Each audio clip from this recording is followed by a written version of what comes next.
Hello, I'm Richard Seltzer. I'd like to share with you a story from my book, To Gether Tales, which will soon be published by All Things That Matter Press. In the book, the narrator, in the midst of the pandemic, thinks back to a 7-day Caribbean cruise he was on a few years before, on which each people shared a dinner table and swapped stories every night. Imagine that you are on that cruise and the story is told by someone sitting across from you at the dinner table. Smothering. Imagine a teenager. Her name is Laura. She's 15. She's your daughter. You love her. You're protective toward her. You always have been. But now she bristles when you correct her. One day you ask her, "What's wrong?" "Nothing." "It's not nothing. I can hear it in your voice. I can see it in your face." "If I didn't say it, I don't mean it." "But I'm your mother. I have mother's intuition. I can tell when you're upset. I'm just being nice to you." "Sometimes you're too nice." Ha! How can someone be too nice? Nice is nice, like good is good. Maybe we should look it up on Google. Google schmoogle. "Please tell me what's wrong." Good God, don't use that language to your mother. I feel smothered. Smothered. Isn't that a bit extreme? "So I correct you sometimes. I've always done that. That's what a mother's supposed to do." That's one way a mother expresses her love. "This isn't about me. It's about you. You treat me like a child." "But you are a child." "Not a 6-year-old. I'm a woman, a young woman, but a woman. I have my own life, my own tastes, my own wishes. I need to do things, some things, not all things, my own way. Okay, I slip up sometimes on matters of hygiene or social graces. But most of these corrections of yours are about the how rather than the what." "What are you talking about? There's a right way and a wrong way to do everything." "Cut it, please. Everything has to be your way." "Not at all. You're so controlling. You don't have any idea how what you say and the way you say it affects me." "Me? Controlling? Give me examples. Please write down examples." "I'm glad that you spoke up. That's a grown-up thing to do. We need to work this out like adults. Write it all down in 3 columns. In the left column, list instances that have happened over the last month. In the middle column, list what you think about it. In the right column, list what you and I together should do to deal with that issue." You're doing it again. "What?" "Controlling. That's the very thing that drives me nuts."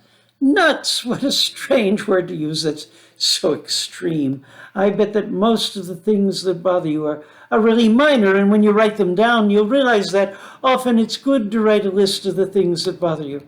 You're belittling me over and over again. The things you say and the way you say them diminishes me, makes me feel small, makes me feel like a kid. You're just being silly. Make a list, dear. You'll feel better, and I'll feel better too, because that will make me feel closer to you, and feeling close to you is a reward of motherhood. That matters so much to me, and someday when you're a mother, you'll know what I mean. You'll realize that all these little things are just an expression of my love. Jesus. Jesus? Don't Jesus me. Don't speak to your mother that way. I won't put up with disrespect like that. Go to your room, young lady, now, and don't come out until you're ready to apologize." Shaking her head, moving her arms in and out from her sides over and over again, she stomps off to her room. An hour passes. 2 hours. Surely she would have come to her senses by now. You knock on her door. No answer. You try the doorknob. Locked. You fetch scissors and pry the lock open. You've known how to do this for years, but didn't want to let her know that you know. You understand that teenagers need a sense of privacy, so you let her have the illusion that with a twist of a button, she could have her own space. She can turn her room into her castle. She's gone. The window is open. You have a tremor of anxiety. Then smile. Kids will be kids. Teenagers will be teenagers. Sooner or later, she'll want to run away. She's just acting out. She's probably just hiding in the backyard. Before long, she'll crawl back through that window.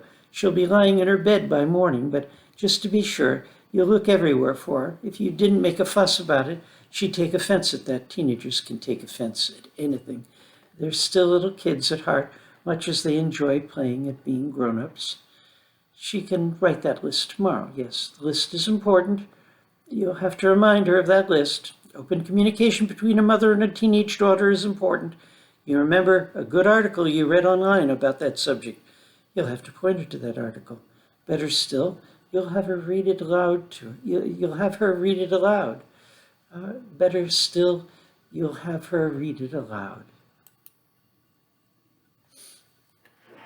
If you enjoy this story, please let me know in comments, and I'll do more of the same.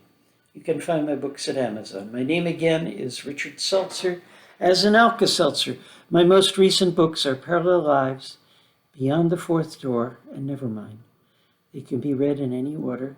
They're independent stories with overlapping themes and styles. Each presents a different view of reality, a different way of trying to make sense of the mystery